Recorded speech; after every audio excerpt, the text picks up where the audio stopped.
पूर्वजं मोक्षमार्गस्य नेतारं भेतारं कर्मभोगतां जातारं विश्वतत्त्वानां वन्दे तद्गुणलब्धये वन्दे तद्गुणलब्धये। बोले अहिंसा परमो धर्म की। देवाय देव श्री शंभुनाथ भगवान की, आचार्य उमा स्वामी महाराज की, आचार्य भोजपाल स्वामी की, आचार्य विद्यासागर जी महाराज की।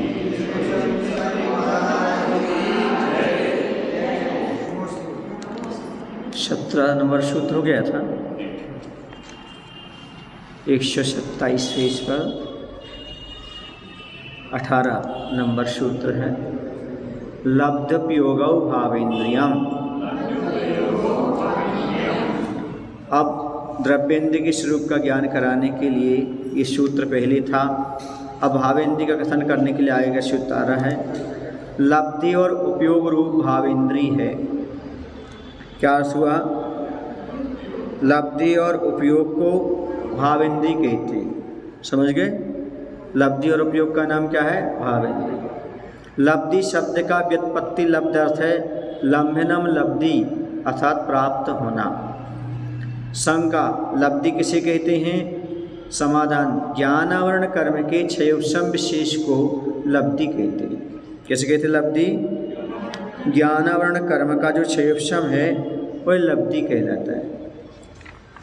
जिसके संसर्ग से आत्मा द्रव्येंद्र की रचना करने के लिए उद्यत होता है तम तन्निमित्त आत्मा के परिणाम को उपयोग कहते हैं। लब्धि हुआ ज्ञानावरण कर्म का जो क्षयोपशम उसे लब्धि कहते हैं। उपयोग किसे कहते हैं? लब्धि के निमित्त से आत्मा का जो परिणमन होता है वह उपयोग कहलाता है। लब्धि और उपयोग ये दोनों भाव इंद्रियां हैं।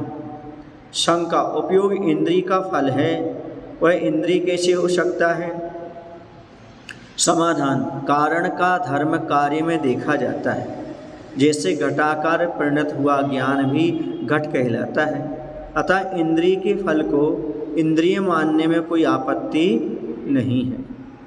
दूसरी इंद्रिय का जो अर्थ है वह मुख्यतः से उपयोग में पाया जाता है। तात्पर्य है कि इंद्र के लिंग को इंद्रिय कहते हैं। यह जो इंद्रिय शब्द का अर्थ है वह उपयोग में मुख्य है, क्योंकि जीव का लक्षण उपयोग है, ऐसा वचन है।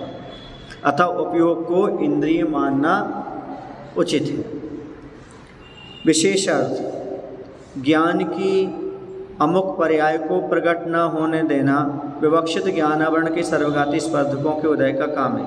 किंतु जिस जीव के विवक्षित ज्ञानावरण का क्षयोपशम होता है उसके उस ज्ञानावरण के सर्वघाती स्पर्धों का उदय न होने से विवक्षित ज्ञान के प्रकाश में आने की योग्यता होती है और इसी योग्यता का नाम लब्धि हुआ करता है।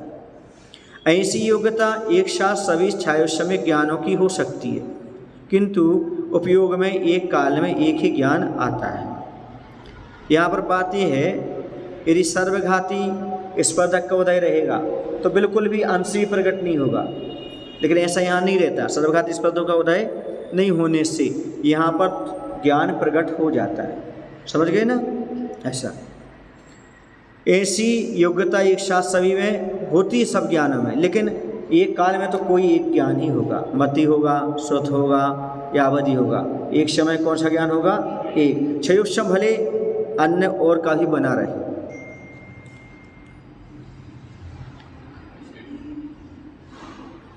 क्षयोपशमिक ज्ञान, इसका अभिप्राय है कि क्षयोपशमिक ज्ञान की जानने की सन्मुख हुई पर्याय का नाम लब्धि ना होकर क्षयोपशम विशेष का नाम लब्धि है। जो अंदर है, विद्यमान है, वो अभी सामने आ रही ऐसा नहीं, बल्कि वो है। जैसे आपके पास मति श्रुत ज्ञान आदि सारे अभी विद्यमान अंदर हैं क्षयोपशम उनका। समझ गए ना?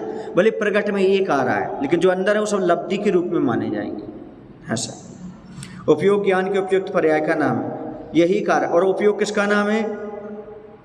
जो उपयोग जो वर्तमान में आ रहा है वो कहलाएगा उपयोग। जैसे 3 ज्ञान अंदर है ना, वो तीनों ज्ञान कहलाएंगे लब्धि रूप, लेकिन जो उपयोग में आ रहा है वो कहलाएगा वो उपयोग में आएगा, है ना, जो वर्तमान में है। यही कारण है कि लब्धि एक साथ अनेक ज्ञानों की हो सकती है, पर उपयोग एक काल में एक ही ज्ञान का होता है। पहले प्रथम अध्याय सूत्र में 14 में यह कहे आए हैं कि मति ज्ञान इंद्रिय और मन के निमित्त से होता है। इससे ज्ञात होता है कि उपयोग स्वरूप ज्ञान की इंद्रिय संज्ञा का होकर जो उपयोग रूप मति ज्ञान और श्रुत ज्ञान के होने में साधकतम कारण है उसी को इंद्रिय कहा है। इसलिए यहाँ निर्वृत्ति, उपकरण और लब्धि को इंद्रिय कहना तो ठीक है, क्योंकि उपयोग रूप मति ज्ञान और श्रुत ज्ञान के होने में साधकतम कारण है, पर स्वयं उपयोग को इंद्रिय कहना ठीक नहीं, क्योंकि वह इंद्रिय व्यापार का फल है। यह एक शंका है जिसका समाधान पूज्यपाद स्वामी ने 2 प्रकार से किया है। प्रथम तो यह बतलाया है कि कारण के धर्म इंद्रियत्व का कार्य में उपचार उपयोग ही इंद्रिय कहा जाता है, यानी कारण का कार्य में उपचार कर दिया जाए तो वह, इसलिए यहाँ पर कह दिया उपयोग को भी इंद्रिय कह दिया। अर्थात उपयोग स्वयं इंद्रिय नहीं है, किंतु इंद्रिय के निमित्त से होता है। जो जिसके निमित्त से होता है वो उसका कारण हो जाएगा। इसलिए यहाँ उपचार से उसे इंद्रिय का है। यह प्रथम समाधान है। दूसरा समाधान करते हुए उन्होंने जो कुछ लिखा है उसका भाव यह है कि जिससे इंद्र अर्थात आत्मा की पहचान हो वह इंद्रिय कहलाती है, और ऐसी पहचान कराने वाली वस्तु निज अर्थ होनी चाहिए। यदि इस दृष्टि से देखा जाता है तो इंद्रिय शब्द का मुख्य वाच्य उपयोग ही ठहरता है, क्योंकि वह आत्मा का निज अर्थ है। यही कारण है कि यहाँ उपयोग को भी इंद्रिय कहा है। तात्पर्य यह है कि निमित्त की अपेक्षा विचार करने पर निर्वृत्ति, उपकरण और लब्धि को इंद्रिय संज्ञा प्राप्त होती है। निमित्त की अपेक्षा करने पर निर्वृत्ति को भी, उपकरण को भी और लब्धि को भी इंद्रिय संज्ञा प्राप्त होती है, और स्वार्थ की अपेक्षा विचार करने पर उपयोग को इंद्रिय संज्ञा प्राप्त होती है।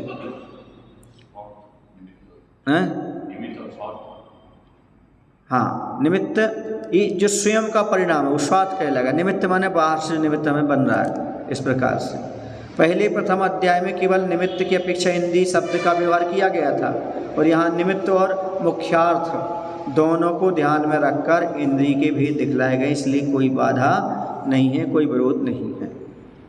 ऐसा में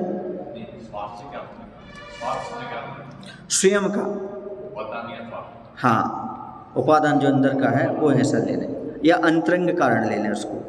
हाँ, एक ही चीज़। अब आगे कहते हैं उक्तानाम इंद्रियायाम संज्ञान पूरे प्रतिपादनम अर्थम आह। कह रहे हैं, सही कह रहे हैं। हाँ, तो कह रहे हैं आगे क्या कहना चाह रहे हैं। उक्त इंद्रियों के क्रम से संख्या दिखलाने के लिए आगे का सूत्र कह रहे हैं। स्पर्शन रसन घ्राण चक्षु श्रोत्राणि,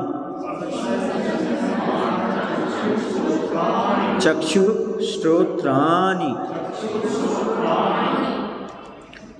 स्पर्शन, रसना, घ्राण, चक्षु और श्रोत्र, ये 5 इंद्रियां हैं। इस आँख से मैं अच्छा देखता हूँ। लोक में इंद्रियों की पारतंत्र विवक्षा देखी जाती है। जैसे इस आँख से मैं अच्छा देखता हूँ, इस कान से मैं अच्छा सुनता हूँ, वो डबल प्रिंट हो गया वहाँ। हाँ, मैं इस आँख से मैं अच्छा देखता हूँ, डबल हो गया, ऊपर ही पहुँच गया और नीचे ही पहुँच गया। तो कह रहे हैं लोक में इंद्रियों की पारतंत्र विवक्षा देखी जाती है। जैसे इस आँख से मैं अच्छा देखता हूँ, इस कान से मैं अच्छा सुनता हूँ, अतः पारतंत्र विवक्षा में स्पर्शन आदि इंद्रियों का करणपना बन जाता है। वीरंत्राय और मति ज्ञानावरण कर्म के 6 उपशम से तथा अंगोपांग नाम कर्म के अवलंबन से आत्मा जिसके द्वारा स्पर्श करता है वह स्पर्शन इंद्रिय है। जिसके द्वारा स्वाद लेता हुआ है रसन इंद्रिय है। रसना नहीं, उसका नाम रसन इंद्रिय है। क्या है? हाँ, पर रसना बोल देते उसको, रसन है। जिसके द्वारा सूंघा जाता है घ्राण इंद्रिय है। जिसके द्वारा पदार्थ को देखते हैं वह है चक्षु इंद्रिय, तथा जिसके द्वारा सुनते हैं वह है श्रोत इंद्रिय। इसी प्रकार इन इंद्रियों की स्वतंत्र विवक्षा भी देखी जाती है। जैसे है मेरी आँख अच्छी तरह देखती है, मेरा कान अच्छी तरह सुनता है, और इसलिए इन स्पर्शन आदि इंद्रियों को कर्ता कारक में सिद्धि होती है। देखती तो आत्मा है, पर कहा क्या जाता है मेरी आँख अच्छी दिखती है, ऐसा। यथा जो स्पर्श करती है वह स्पर्शन इंद्रिय है, जो स्वाद लेती है वह रसन इंद्रिय है, जो सूंघती है वह घ्राण इंद्रिय है, जो देखती है वह चक्षु इंद्रिय है, और जो सुनती है वह कर्ण इंद्रिय है। इंद्रिय सुनती है कि आत्मा सुनती है? लेकिन यहाँ पर दोनों चीज़ें ले ली, कर्ता कारक में सिद्ध हो जाती है। सूत्र में इन इंद्रियों का जो स्पर्शन के बाद रसना और इसके बाद घ्राण इत्यादि क्रम से निर्देश किया है, वह एक एक इंद्रिय की इस क्रम से वृद्धि होती है दिखलाने के लिए कहा गया है। समझ गए ना? क्रम से इंद्रियां होती हैं। कोई एक इंद्रिय होगा तो हाँ, ऐसा नहीं कि श्रुत वाला बन जाए, वो क्या होगा? स्पर्शन। दो होंगी तो स्पर्शन रसन होगी। एक क्रम बताने के लिए ऐसे यहाँ पर सूत्र रखा है। आई समझ में? हाँ, ऐसा नहीं बोलते। देखो, स्पर्शन, रसना, घ्राण, चक्षु, कर्ण। समझ गए? छोटे बच्चों को कैसे पढ़ाते? स्पर्शन यानी हाथ पर ताली बजा के, रसना मुख पर उंगली रख करके, नासिका पर, घ्राण आँखों पर और कान खींच करके, कर्ण। समझ गए? ये कर्ण होते हैं पंचेंद्रिय कहलाते हैं। अब इसके बाद कहते हैं तेषाम इंद्रियाणाम विषय प्रदर्शनार्थम आह। अब उन इंद्रियों का विषय दिखलाने के लिए आगे का सूत्र कहते हैं स्पर्श रस गंध वर्ण शब्दास्तदर्थाः।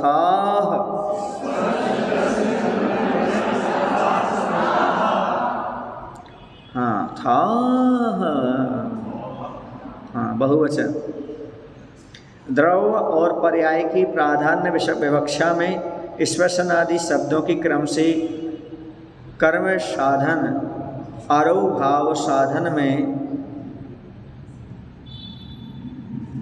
सिद्धि जानना चाहिए।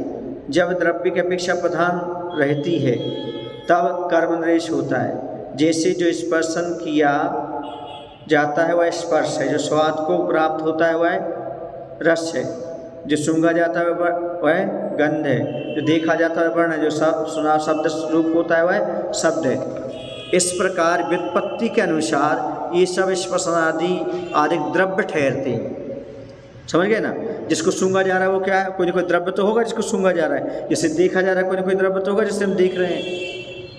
तथा जब पर्याय की विवक्षा प्रधान रहती है तब भाव निर्देश होता है। जैसे स्पर्शन स्पर्श है, रसन रस है, गंधन गंध है, वर्णन वर्ण है और शब्दन शब्द है। इन व्युत्पत्ति के अनुसार ये सब स्पर्शन आदि धर्म निश्चित होते हैं। इन स्पर्शन आदि का क्रम इंद्रियों के क्रम से ही व्याख्यात है, अर्थात इंद्रियों के क्रम को ध्यान में रखकर इनका क्रम से कथन किया है। आगे कहते हैं कि मन अनवस्थित है इसलिए वह इंद्रिय नहीं है। इस प्रकार जो मन के इंद्रिय पने का निषेध किया है सो यह मन उपयोग का उपकारी है या नहीं?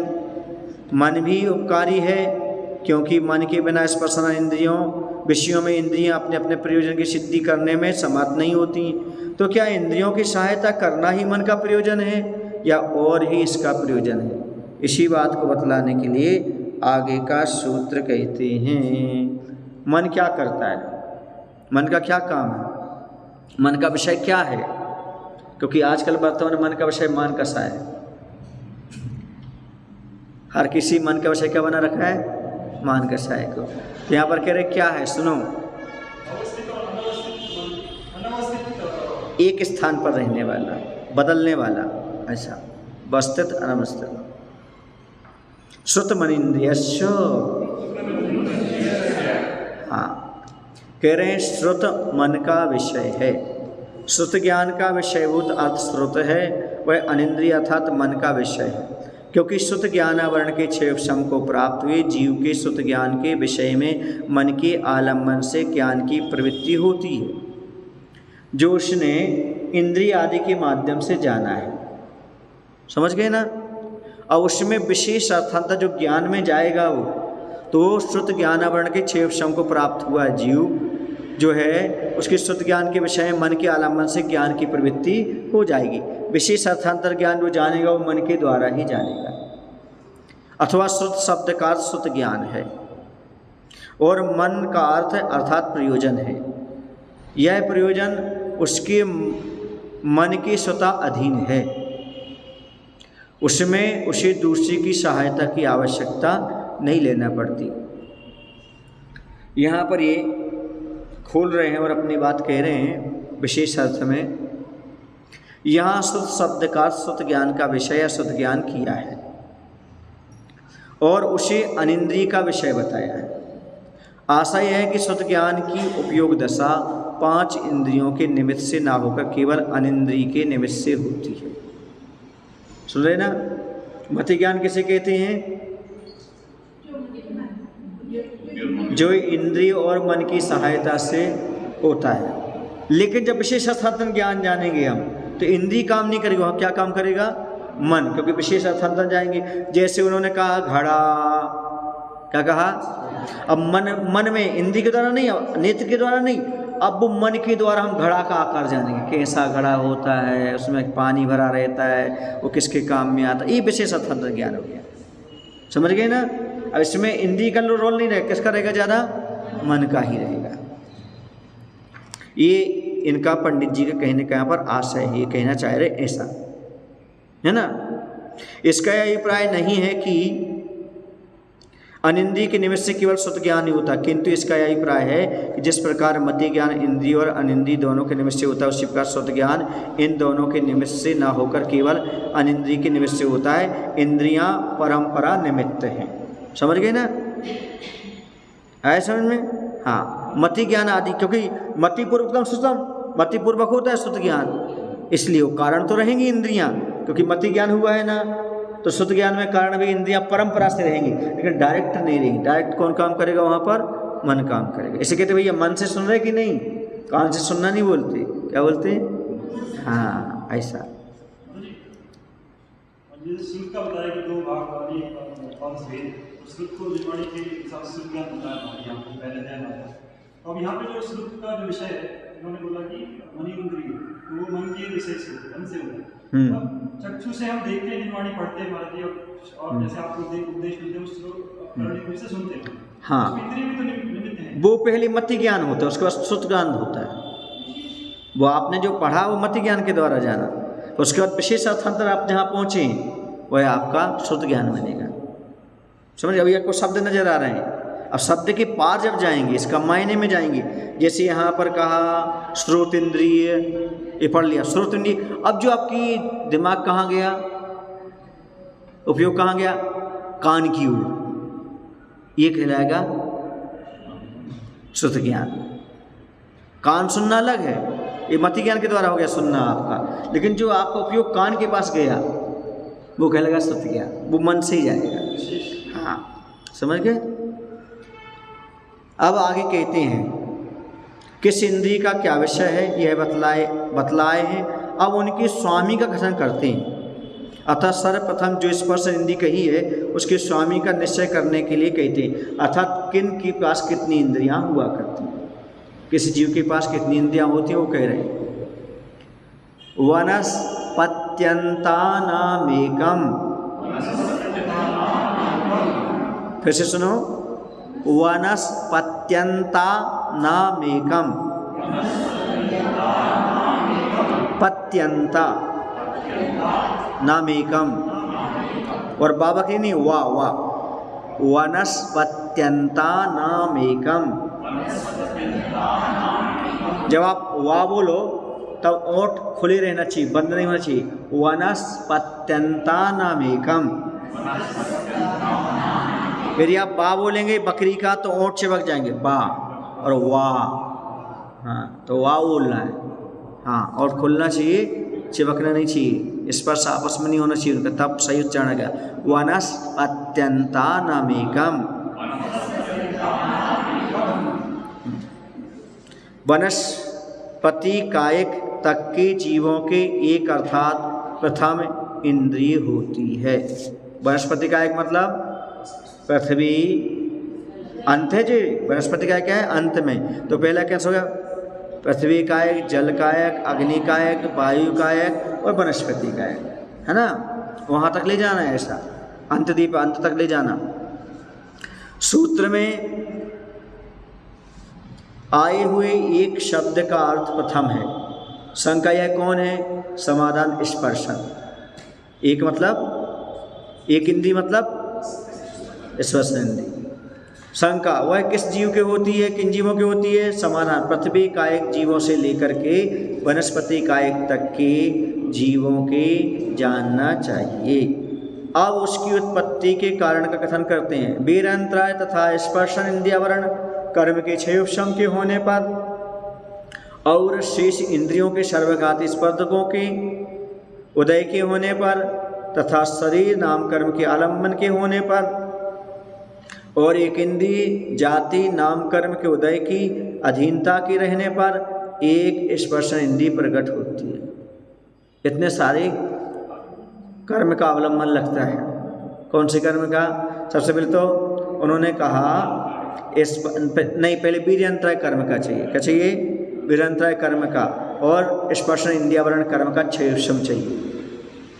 फिर और शेष इंद्रियों के सर्वघाती स्पर्धकों को उदय के होने पर और कोई भी इंद्रिय प्रकट नहीं होगी। जब एक इंद्रिय चाहिए तो बाकी सबके सर्वघाती स्पर्धकों उदय रहेगा, है ना। तथा शरीर नाम कर्म के आलम्बन के होने पर और एक इंद्रिय जाति नाम कर्म के उदय की अधीनता के रहते हुए स्पर्श इंद्रिय प्रकट होती है। समझ गए? हाँ। ये किनकी पाई जाती है? स्थावर जीवों के पाई जाती है। किसके पाई जाती है? हाँ। चलिए अब इसके बाद चलते हैं। शरीर नाम कर्म और जाति नाम कर्म, एक इंद्रिय जाति चाहिए ना, एक इंद्रिय तब तो बनेगा वो, और शरीर तो चाहिए। शरीर के बिना कैसे बनेगा? इतरेषाम् इंद्रियाणां स्वामित्व प्रदर्शनार्थम आह। अब इतर माने एक इंद्रिय से पृथक जो है और जो है इंद्रियों के स्वामित्व का ज्ञान कराने के लिए आगे का सूत्र कहते हैं। कृमि पिपीलिका भ्रमर मनुष्यादीनामेकैक वृद्धानि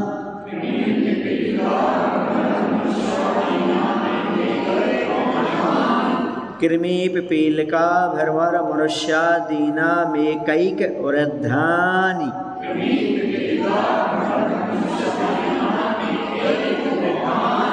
कैक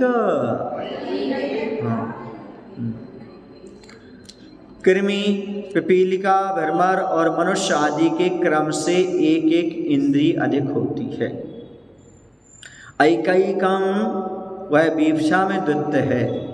इंद्रियां एक एक के क्रम से बड़ी हैं, इसलिए वे एकैक वृद्ध कही गई हैं। ये इंद्रियां कृमि से लेकर बड़ी हैं।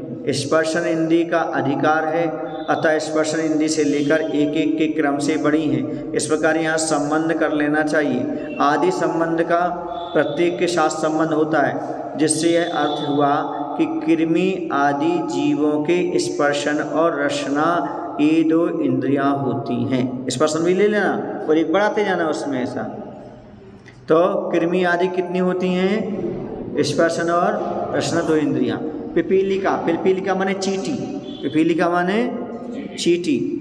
आदि जीवों के स्पर्शन रसना घ्राण। पिपीलिका ले लो, कुंथु ले लो, कुंथु की भी 3 इंद्रियां होती हैं। समझ गए ना? एक कुंथु जीव होता है 3 इंद्रिय। कौन सा जीव होता है? कुंथु। उसकी भी कितनी होती हैं? 3। भ्रमर आदि जीवों के स्पर्शन रसन घ्राण और चक्षु ये 4 इंद्रियां होती हैं। भौरे के पास कितनी होती हैं? भौरा हो गया, मच्छर हो गया, मक्खी हो गई, ततैया हो गई, बर्रैया, ये सब क्या हो गई?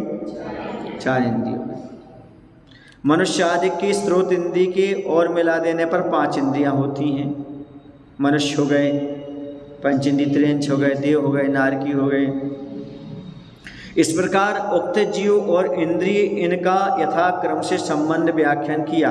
पहले स्पर्शन इंद्रिय की उत्पत्ति का व्याख्यान कराए हैं। इसी प्रकार शेष इंद्रियों की उत्पत्ति का व्याख्यान करना चाहिए, किंतु उत्पत्ति के कारण का व्याख्यान करते समय जिस इंद्रिय की उत्पत्ति के कारण का व्याख्यान किया जाए वहाँ उससे अगली इंद्रिय संबंधी सर्वघाती स्पर्धों के उदय के साथ वह व्याख्यान कर लेना। बस इतना ही कर लेना और कुछ नहीं करना।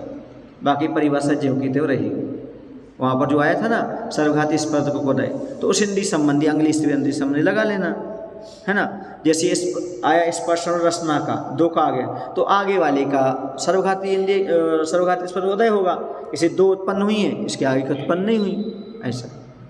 इस प्रकार इन 2 प्रकार के और इंद्रिय भेदों की अपेक्षा 5 प्रकार के संसारी जीवों में जो पंचेंद्रिय जीव उनके भेद नहीं कहे, अतः उनका कथन करने के लिए आगे सूत्र कहते हैं।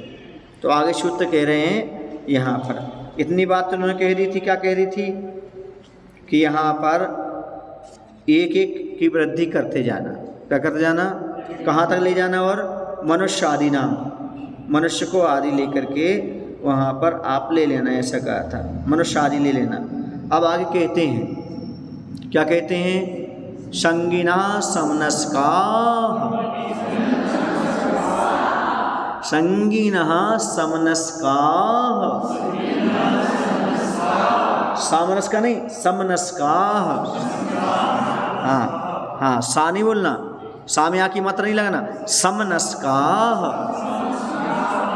सामनस्का नहीं समनस्का, हाँ सामनस्का नहीं समनस्का, हाँ, यानी मन वाले, मन सहित जीव संगी होते हैं। मन का व्याख्यान कराए उसके साथ जो रहते हैं वे समनस्क कहलाते हैं।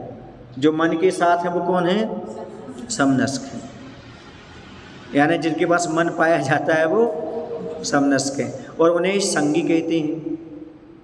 परिशेष न्याय से यह सिद्ध होता है कि इनके अतिरिक्त जितने संसारी जीव होते हैं वे सब असंगी हैं।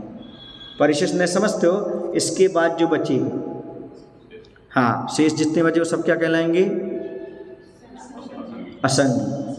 हाँ, मन वाले मात्र संगी है, बाकी सब असंगी। संग का सूत्र में संगिना इतना पद देने से ही काम चल सकता था, अतः समनस्का यह विशेषण देना निष्फल है। संगिना कह देते आप, क्योंकि हित की प्राप्ति और अहित के त्याग की परीक्षा करने में मन का व्यापार होता है और यही संज्ञा है। समाधान यह कहना उचित नहीं, क्योंकि संज्ञा शब्द के अर्थ में व्यभिचार पाया जाता है, अर्थात संज्ञा शब्द की अनेक अर्थ हैं। संज्ञा का अर्थ नाम है। यदि नाम वाले जीव संगी माने जाएं तो सब जीवों को संगी बनने का प्रसंग हो जाएगा, क्योंकि संज्ञा का अर्थ नाम भी होता है। संज्ञा विशेषण सर्वनाम पढ़ के आए ना आप लोग। हाँ, संज्ञा का अर्थ यदि ज्ञान लिया जाता है तो सभी प्राणी ज्ञान स्वभाव होने से सबको संगी बनने का प्रसंग आ जाएगा। यदि आहार आदि विषय की अभिलाषा को संज्ञा कहते हैं, संज्ञा 4 प्रकार की होती है, आहार, भय, मैथुन और परिग्रह, तो फिर वो भी यहाँ आ जाएगा। अभिलाषा को संज्ञा कहा जाता है, आहार आदि का, वो आ जाएगी। तो भी पहले के समान दोष उत्पन्न होता है, अर्थात आहार आदि विषय की अभिलाषा सबके पाई जाती है, ज्ञान सबके पाया जाता है, नाम सबका है, और आहार की अभिलाषा भी सबके पाई जाती है। इससे सारे जीव संगी हो जाएंगे, फिर अकेला संगी ना कहेंगे तो। इसलिए भी सबको संगीपना का प्रसंग प्राप्त होता है। चूँकि ये दोष ना प्राप्त हो, अतः सूत्र में समनस का यह पद रखा है। इससे यह लाभ है कि गर्भज, अंडाज, मूर्छित और सुषुप्ति आदि अवस्थाओं में हिताहित की परीक्षा के न होने पर भी मन के संबंध से संगीपना माना जाता है। ये सब कौन हो जाएंगे, संगी हो जाएंगे। इसलिए यहाँ पर अन्य चीज़ का यहाँ पर समनस का शब्द लिखा गया है। प्रायः एक इंद्रिय आदि प्रत्येक जीव अपने इष्ट विषय में प्रवृत्ति करता है और अनिष्ट विषय से निवृत्त होता है, फिर भी मन की स्वतंत्र सत्ता स्वीकार की गई है। सो इसका कारण यह है कि तुलनात्मक अध्ययन, लोक परलोक का विचार, हिताहित का विचार आदि कार्य ऐसे हैं जो मन के बिना नहीं हो सकते। इसी से मन की स्वतंत्र सत्ता स्वीकार की गई है। यह मन जिसके होता है वे संगी होते हैं, अन्य नहीं होते हैं। जीवों का संगी और असंगी यह भेद पंचेंद्रिय जीवों में ही पाया जाता है। अन्य एक इंद्रिय से लेकर चरेंद्रिय तक के जीव तो असंगी ही होते हैं, अर्थात उनके मन न होने से वे उक्त प्रकार के ज्ञान से वंचित रहते हैं। एक नियम है, क्या नियम है? कि एक इंद्री से लेकर के 4 इंद्री तक के जो जीव होते हैं वो नियम से असंगी होते हैं, मिथ्या दृष्टि होते हैं, नपुंसक वेद वाले होते हैं, सम्मोचन होते हैं। ठीक है। हाँ, संज्ञा थोड़ा सा और बता दीजिए, संज्ञा क्या होती है? जैसे आप इसमें आया कि संज्ञा, जैसे हाँ, ये संज्ञा होती है और इसमें भी संज्ञा बताया गया। संज्ञा का अर्थ होता है यहाँ पर, संगी का अर्थ है जिसके पास मन है वो संगी है ना। संज्ञा के कई अर्थ होते हैं। संज्ञा माने नाम होता है ना। संज्ञा का नाम ज्ञान होता है।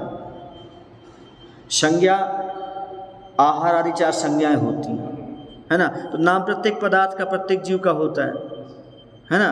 और ज्ञान प्रत्येक जीव के पास है, ज्ञान दर्शन। और संज्ञा प्रत्येक जीव के पास है, आहार आदि संज्ञा। प्रत्येक जीव इन 4 संज्ञाओं से जकड़ा हुआ है, तो प्रत्येक जीव में संगीपना आ जाएगा। इसलिए उन्होंने कहा हम संगीता अकेला रखना जरूरी नहीं था, संगीना के साथ साथ समनस का डाला। जो मन सहित हैं वह संगी हैं, वरना प्रत्येक जीव पर संगी सिद्ध हो जाता। ऐसा यदि जीवों के हो गया ना। हाँ, तो यहाँ पर ये कहा जा रहा है कि संगी किसे कहते हैं? जिसके पास क्या होता है? मन। या फिर ये भी कह सकते हैं मन के द्वारा क्या काम होता है? जो जीव शिक्षा, उपदेश, क्रिया और आलाप को ग्रहण करता है वो संगी कहलाता है। आप संगी हो ना, तो आप क्या ग्रहण कर लेते हो? शिक्षा, उपदेश, क्रिया और आलाप माने जो सामने वाले ने आपको बोला वो सब आप ग्रहण कर लेते हो, इसलिए आप कौन हो? संगी हो। और असंगी जिसके विपरीत है, जो जीव शिक्षा, उपदेश, क्रिया, आलाप ग्रहण नहीं कर पाते वो असंगी कहलाते हैं। समझ गए ना?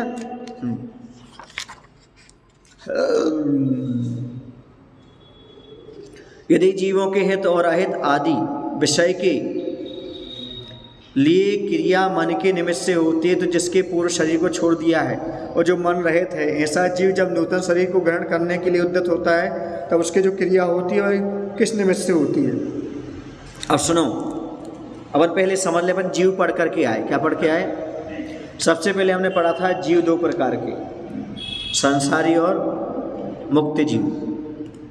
अब इसमें मुक्त जीव का तो कोई भेद नहीं है ना, सब सिद्ध परमेष्ठी अनंत अनंत, कोई भेद नहीं। अब संसारी प्राणी में 2 भेद हैं, एक त्रस्त, दूसरा स्थावर।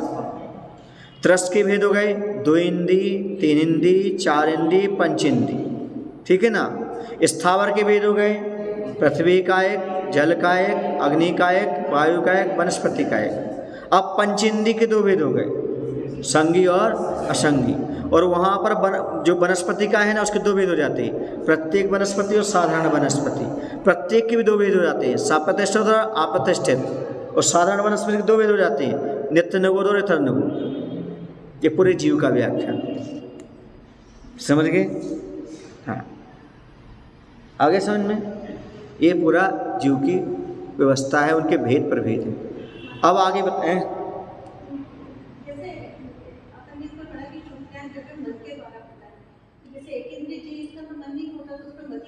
बोला ना, यहाँ पर मन का अर्थ लेना हमने लिखवा दिया। आप भी क्या लिखवाया?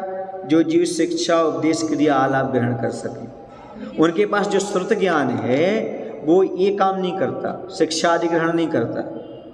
हाँ, मन का अर्थ यही है। हाँ, 2 ज्ञान रहते हैं।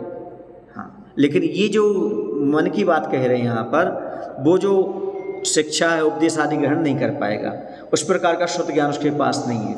दूसरी चीज़, एक इंद्रिय आदि हैं, उनमें अनक्षरात्मक श्रुत ज्ञान है तो, पर अक्षरात्मक नहीं है। हाँ, ऐसा। अब आगे का सूत्र कहते हैं, वो पूछ रहे हैं कि जहाँ मन नहीं है, मान लो एक शरीर को छोड़ करके दूसरे शरीर को ग्रहण करने जीव जा रहा है, तो क्रिया कैसे होती है, किसके कारण होती है, उसे क्या कहेंगे? तो आगे का सूत्र कहते हैं, विग्रह गतौ कर्म योगः। विग्रह गति में कार्मन का योग होता है। क्या होता है? हाँ, आचसी यहाँ पर विग्रह के अर्थ और भी निकाल लेते हैं। कार्मण शरीर किसे कहते हैं? कर्मों का समूह। माने एक शरीर से दूसरे शरीर को ग्रहण करने के लिए कर्म चाहिए। क्या चाहिए? ऐसे आज जैसे कि विग्रह माने शरीर और विग्रह माने झगड़ा। झगड़ा के लिए भी कर्म का उदय चाहिए क्या चाहिए? बिना कर्म के उदय झगड़ा भी नहीं होता। और विग्रह का शरीर भी होता है। विग्रह का देह है। देह विग्रह अर्थात शरीर के लिए जो गति होती है वह विग्रह गति है, अथवा विरुद्ध ग्रह को विग्रह कहते हैं, जिसका अर्थ व्याघात है। तात्पर्य है कि जिस अवस्था में कर्म के ग्रहण होने पर भी नौकर रूप पुद्गलों का ग्रहण नहीं होता है वह विग्रह है, और इस विग्रह के साथ होने वाली गति का नाम विग्रह गति है। क्योंकि हर समय नौकर वर्णाएं आ रही हैं जीव में, लेकिन यहाँ विग्रह गति की अवस्था में कर्म ग्रहण होने पर भी, क्योंकि जब भी कर्म ग्रहण होते तो नौकर वर्णाएं आती हैं, पर यहाँ पर नौकर रूप पुद्गलों का ग्रहण नहीं होता, इसी विग्रह हो गया। क्या हो गया? और इस विग्रह के साथ होने वाली गति का नाम विग्रह गति है। सब शरीरों की उत्पत्ति के मूल कारण कार्मण शरीर को कर्म कहते हैं। किसे कर्म कहते हैं? कार्मण शरीर को। तथा वचन वर्णा, मनोवर्णा और काय वर्णा के निमित्त से होने वाले आत्मदेशों के हलन चलन को योग कहते हैं। कर्म के निमित्त से जो योग होता है वह कर्म योग है। समझ गए? मन वचन काय जो है ना, ये है योग, और कर्म क्या है? कार्मण शरीर जो है ना वही कर्म है, वह विग्रह गति में होता है। यह उक्त कथन का तात्पर्य। इससे नूतन कर्म का ग्रहण और एक देश से दूसरे देश में गमन होता है। ऐसा में क्या कह रहे हैं वो ये कह रहे हैं कि भैया ये तो बताओ, आपने ये सब बात बता दी, लेकिन हम इस कैसे समझें कि वहाँ जब कोई जीव का मरण होता है, दूसरे गति में जाता है दूसरे शरीर के लिए, तो वहाँ किसका काम होता है? तो वह होता है कार्मण शरीर का काम। किसका होता है? एक शरीर से छोड़कर दूसरे शरीर में ले जाने वाला हमारा कर्म होता है। क्या होता है? कर्म। उसमें विसापार स्तुत्र में या कोई स्तुत्र में यहाँ लिखा है, भगवान हमें समझ में नहीं आता, कर्म दूसरे भाव में ले जाता है या जीव कर्मों को दूसरे भाव में ले जाता है? हाँ, तो दोनों ले जा रहे, एक दूसरे को ले जा रहे। कर्म वहाँ ले जा रहा है और जीव वहाँ उनको ले जा रहा है। दोनों की नेतृत्व भाव। अब जैसे नाव में कोई सवार हो गया, अब वो नाव को ले उस तरफ ले जा रहा है, नाव भी उसे ले जा रही है। समझ गए ना? ऐसी भगवान हम आपको हृदय में बैठा ले हैं, हम तर गए, हम आपको तरा ले जा रहे कि आप हमें तरा ले जा रहे हैं समझ गए ना? ऐसा है। नौकर वर्णाएं नहीं आती, जैसे शरीर है आपका भी, नौकर वर्णाएं प्रति समय आ रही, प्रत्येक जीव की ग्रहण हो रही है शरीर के माध्यम से, लेकिन वहाँ पर शरीर नहीं है तो अकेले कर्म रहता है, तो नौकर वर्णाएं रुक जाती है, इसी वो विग्रह कहलाता है।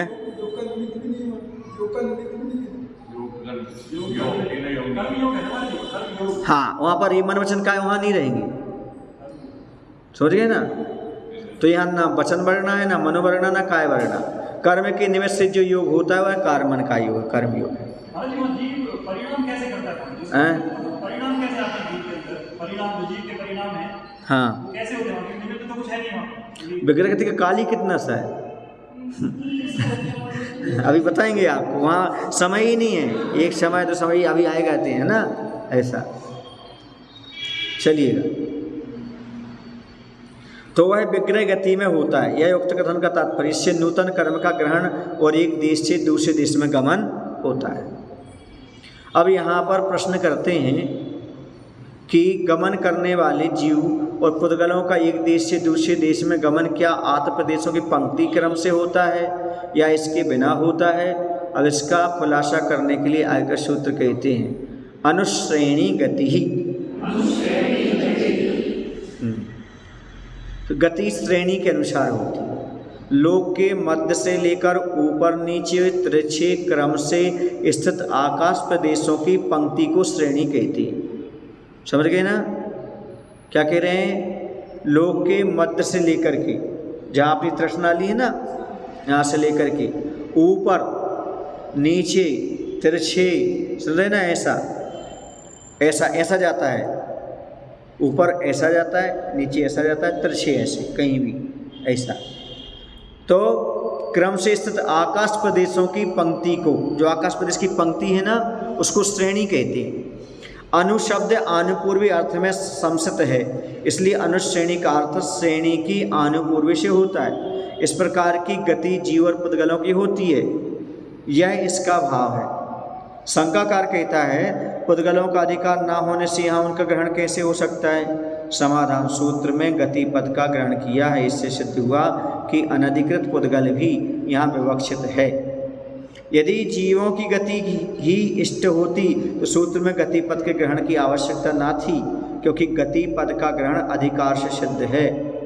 दूसरे अगले सूत्र में जीव पद का ग्रहण किया है, इसलिए इस सूत्र में पुद्गलों का भी इष्ट है, यह ज्ञान होता है। शंका, चंद्रमा आदि ज्योतिषियों की और मेरु की प्रदक्षिणा करते समय विद्याधरों की 20 श्रेणी गति देखी जाती है, इसलिए जीव और पुद्गलों की अनुश्रेणी गति होती है। यह किस लिए कहा? समाधान, यहाँ काल नियम और देश नियम जानना चाहिए। काल नियम अलग है और देश नियम। काल नियम यथा मरण के समय जब जीव एक भव को छोड़कर दूसरे भव के लिए गमन करते हैं और मुक्त जीव जब ऊर्ध्वगमन करते हैं तब उनकी गति अनुश्रेणी ही होती है।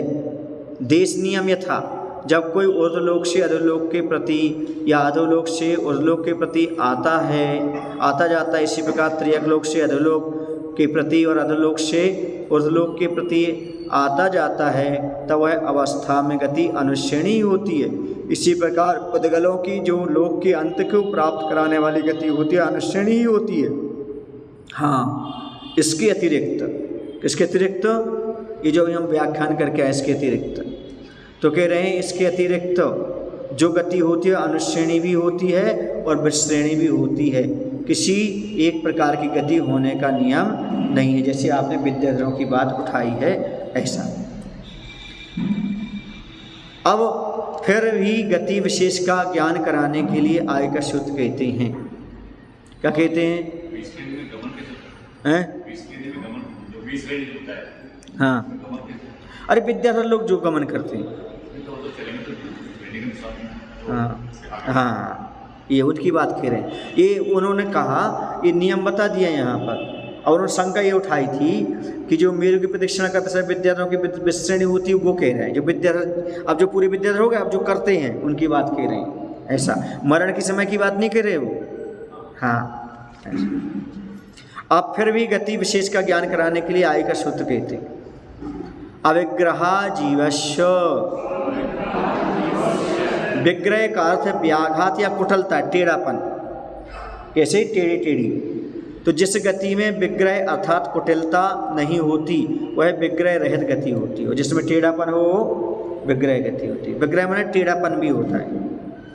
यह किसके होता है? जीव के होता है। शंका, किस प्रकार के जीव के?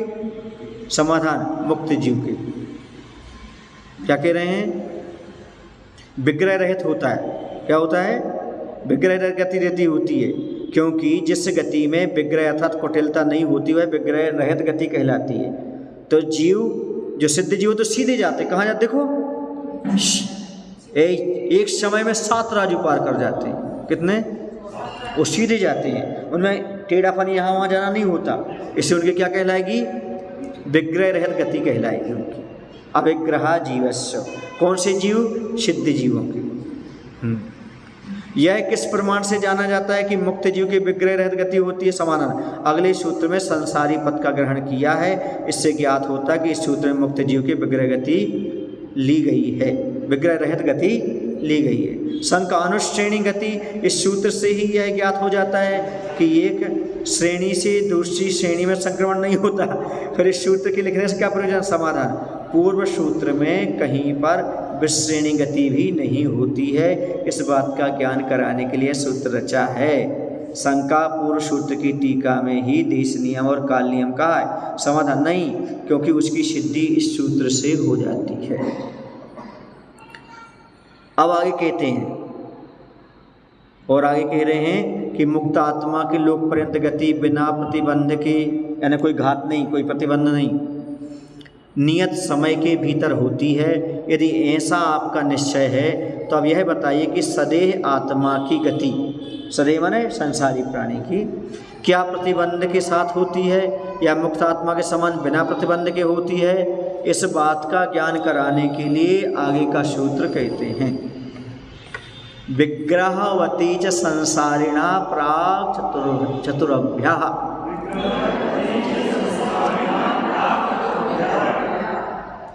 संसारी जीव की गति विग्रह रहित और विग्रह वाली होती है। उसमें विग्रह वाली गति जो होती है 4 समय से पहले अर्थात 3 समय तक होती है। हाँ हैं? काल का उदाहरण करने के लिए प्राक् चतुर्भ्यः पद दिया है। प्राक् पद मर्यादा निश्चित करने के लिए दिया है। 4 समय से पहले मोड़े वाली गति होती है, चौथे समय में नहीं, यह इसका तात्पर्य है। शंका, मोड़े वाली गति 4 समय से पूर्व अर्थात 3 समय तक ही क्यों होती है, चौथे समय में क्यों नहीं होती? समाधान, निष्कुट क्षेत्र में उत्पन्न होने वाले दूसरे निष्कुट क्षेत्र वाले जीव को सबसे अधिक मोड़े लेने पड़ते हैं, क्योंकि वहाँ अनुपूर्वी से अनुश्रेणी का अभाव होने से इशु गति नहीं हो पाती है। अतः यह जीव निष्कुट क्षेत्र को प्राप्त करने के लिए क्या करता है? 3 मोड़े वाली गति का आरंभ करता है। यहाँ इससे अधिक मोड़ों की आवश्यकता नहीं पड़ती, क्योंकि इस प्रकार का कोई उपपाद क्षेत्र नहीं पाया जाता। अतः मोड़े वाली गति 3 समय तक ही होती है, चौथे समय में नहीं होती। 6 शब्द समुच्चय के लिए दिया है, जिससे विग्रह वाली और विग्रह रहित दोनों गतियों का समुच्चय हो जाता है। यहाँ पर कह रहे हैं कि संसारी जीव की चौथे समय के पहले अर्थात तीसरे समय तक मोड़े वाली गति होती है और बिना मोड़े वाली गति भी होती है। तो यहाँ पर कहा, ये कौन सी गति उन्होंने कहा? इशु गति आदि बताया उन्होंने। तो इशु गति का अर्थ होता है सीधी। इशु गति माने सीधी, धनुष से छूटे हुए बाण के समान सीधी इशु गति। दूसरी होती पानी मुक्ता गति। कौन सी होती है? हाथ से छोड़े गए किसके समान? पानी के समान ये होती है। तो जो इशु गति होती है वो 1 समय वाली होती है, और पानी मुक्ता गति जो होती है ना वह 2 समय वाली होती है। कितने समय वाली होती है? 2 समय वाली होती है। और लांगलिका गति होती है। लांगल माने हल होता है। क्या होता है? हल। लांगल माने हल, या जेड का आकार समझ, जेड बनता ना, ऐसा ऐसा ऐसा। किसी जीव को यहाँ है निकृष्ट क्षेत्र है साइड का लास्ट वाला, और यहाँ निकृष्ट क्षेत्र लास्ट वाले उत्पन्न होना है, तो ऐसा होकर के फिर ऐसा आ जाएगा। तो ये यहाँ पर बनेगा। तो उसी प्रकार 2 मोड़े वाली गति को लांगलिका गति कहती है ना। इसमें 3 समय लग जाएंगे। मोड़े 2 होंगे और समय कितने लग जाएंगे? 3 समय लग जाएंगे। समझ गए ना। और उसमें पानी मुक्ता में 1 मोड़ा था, लेकिन कितने समय लग रहे थे? 2 समय लग रहे थे। और लांगलिका गति में 2 मोड़े हैं और 3 समय लगे। और गोमूत्र का गति होती चौथी, जैसे गाय चली जाती है और करती जाती है। तो जैसे गाय चलते समय मूत्र करती है तब अनेक अर्थात 3 मोड़े हो जाते हैं। उसके बाद 3 मोड़े वाली गति को गोमूत्र का गति कहते हैं। इसमें 4 समय लग जाते हैं। क्या हो जाते हैं? इसमें 4 समय लग जाते हैं। यहाँ ये कथन का तात्पर्य है। अब आगे चलते हैं। विग्रह गति का काल मालूम पड़ा। अब विग्रह गति का कितना काल है इसकी बात कहते हैं, है ना। 1 सम्या विग्रह। जिस गति में 1 समय लगता है वह 1 समय वाली गति है। कितने समय वाली गति है? जिस गति में विग्रह अर्थात मोड़ा नहीं हो लेना पड़ता वह मोड़ा रहित गति है। गमन करने वाले जीव और पदगलों के व्याघात के अभाव में 1 समय वाली गति लोक पर्यंत भी होती है। यह इस सूत्र का तात्पर्य है। अविग्रह, 1 सम्या अविग्रह। अब आगे का सूत्र कहते कर्म बंध की परंपरा अनादिकालीन है, अतः मिथ्या दर्शन आदि बंध कारणों के वश से कर्मों के ग्रहण करने वाली जीव विग्रह में भी अनाहारक आहारक प्राप्त होता है। अतः नियम करने के लिए आगे का सूत्र कहते हैं, एकम दौ त्रीन वानाहारकः, एक, दो या तीन समय तक जीव अनाहारक रहता है। समय का अधिकार होने से यहाँ उसका संबंध होता है। वह पद का अर्थ विकल्प, और विकल्प जहाँ तक अभिप्रेत है वहाँ तक लिया जाता है। जीव एक समय तक, दो समय तक, तीन समय तक अनाहारक होता है। यह इस सूत्र का अभिप्राय। 3 शरीर और 6 पर्याप्तियों के योग्य पुद्गलों को ग्रहण करने को आहार कहते हैं। जिन जीवों के इस प्रकार का आहार नहीं होता है वो क्या कहलाते हैं? अनाहारक कहलाते हैं। किंतु सुनो कुंतु, कार्मन शरीर के सद्भाव में कर्म के ग्रहण करने में अंतर नहीं पड़ता, चाहे वह अनाहारक हो चाहे अनाहारक, वहाँ पर क्या नहीं पड़ता? कार्मन शरीर के सद्भाव में कर्म के ग्रहण करने में अंतर नहीं पड़ता। जब यह जीव उपवाद क्षेत्र की, उपवाद क्षेत्र समझते हो, जब उत्पन्न होने जा रहा है के प्रति ऋजु गति में रहता है तब आहारक होता है, बाकी 3 समयों में वह अनाहारक होता है। ये इसका कहने का तात्पर्य है। अब यहाँ पर समझे अपन, आहारक और अनाहारक किसे कहते हैं? तो 3 शरीर, कौन से 3 शरीर? औदारिक, वैकृक, आहारक। 3 शरीर अर्थात औदारिक, वैकृक, आहारक एवं 6 पर्याप्तियों की योग पुद्गलों के ग्रहण करने को क्या बोलते हैं? उनकी जो पुद्गल ग्रहण करता है वो क्या कहलाते हैं? आहारक। और ये जो ग्रहण नहीं करता इनके लिए वो अनाहारक अवस्था होती है समय। समझ गए ना? तो इसमें क्या होता है कि जैसे कोई है, उत्पत्ति स्थान पर उसको जन्म लेना है, मरण स्थान कहीं और है, यहाँ से मरा है, मान लो सबसे नीचे मरा हो ऐसा, फिर ऐसा गया हो, फिर ऐसा गया हो, फिर ऐसा गया हो, और जहाँ उसको उत्पत्ति होना है कहाँ पर? उस स्थान पर, तो उसका चौथा समय वहाँ पर बन जाएगा। और उसे निकृष्ट स्थान के पहले होना है, निष्कुट स्थान के, तो तीसरा मोड़ा पड़ेगा उसको। समझ गए? ये इसकी व्यवस्था होगी। जहाँ उत्पन्न होने जा रहा है वहाँ पर उत्पत्ति स्थान पर एक मोड़ा और लेता तो चौथा समय लग जाता है उसको वहाँ पर। दूसरा मोड़ा कहाँ बनेगा? देखो पहले जी यहाँ से गया तो ये यहाँ तक गया तो प्रथम समय लगा उसका, फिर ऐसा ऊपर गया तो दूसरा समय लगा, फिर वह ऐसा मुड़ा है, कितना लगा? तीसरा। फिर जो उत्पत्ति स्थान के लिए गया ऐसा, तो क्या हो गया? चौथा समय लग गया। उसमें आहार हाँ, उस यही वहाँ पर कहा गया। तो क्या कह रहे हैं, कैसी अवस्था बनेगी उसकी? तो वहाँ पर बन जाएगा वह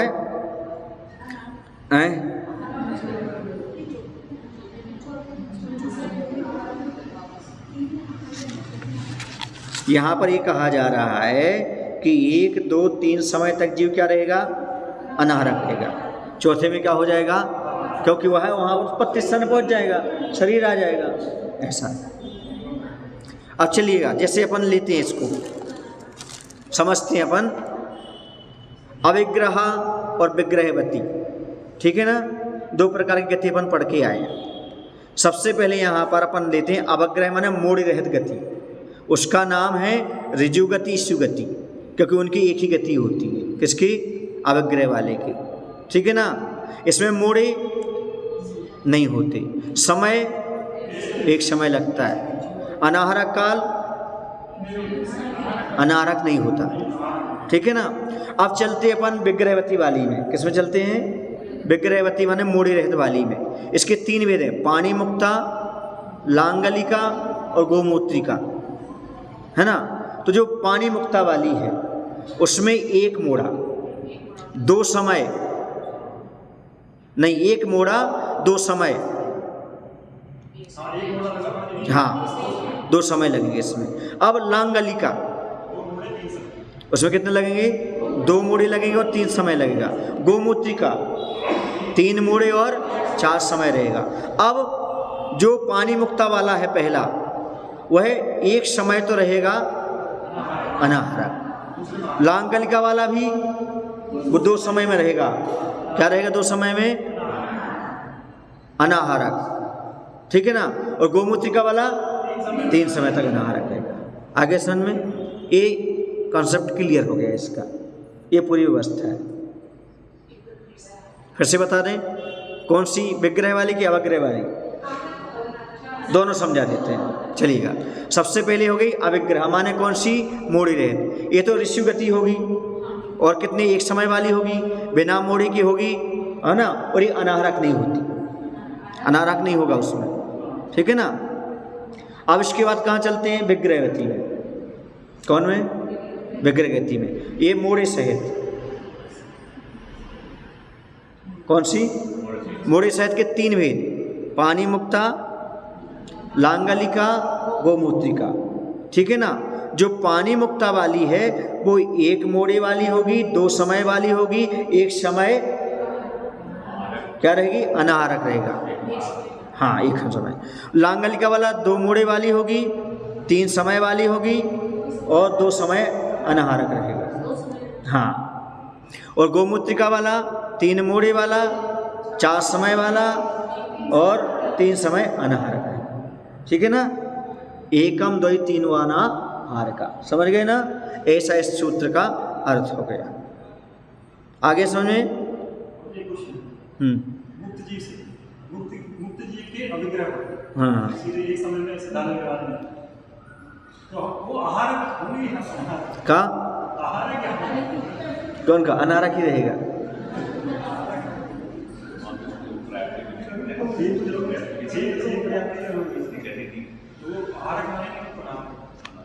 किसको? उसमें क्या बताया? अनाहारक नहीं होता वो,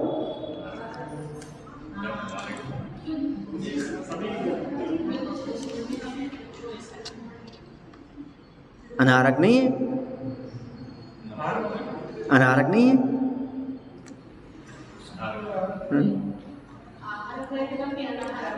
क्या लिखा उसमें? क्या लिखा बताओ? अनाहारक नहीं होता।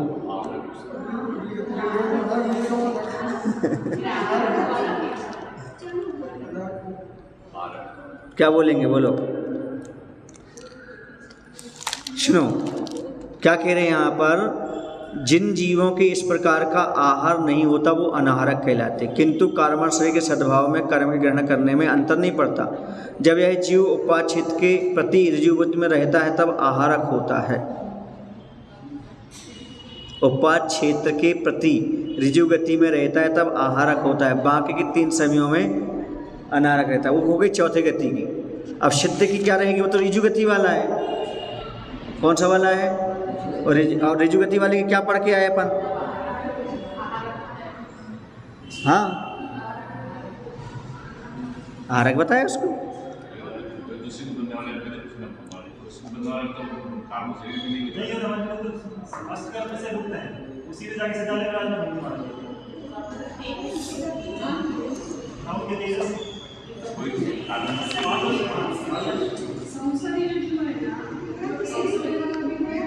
हाँ ऐसा है,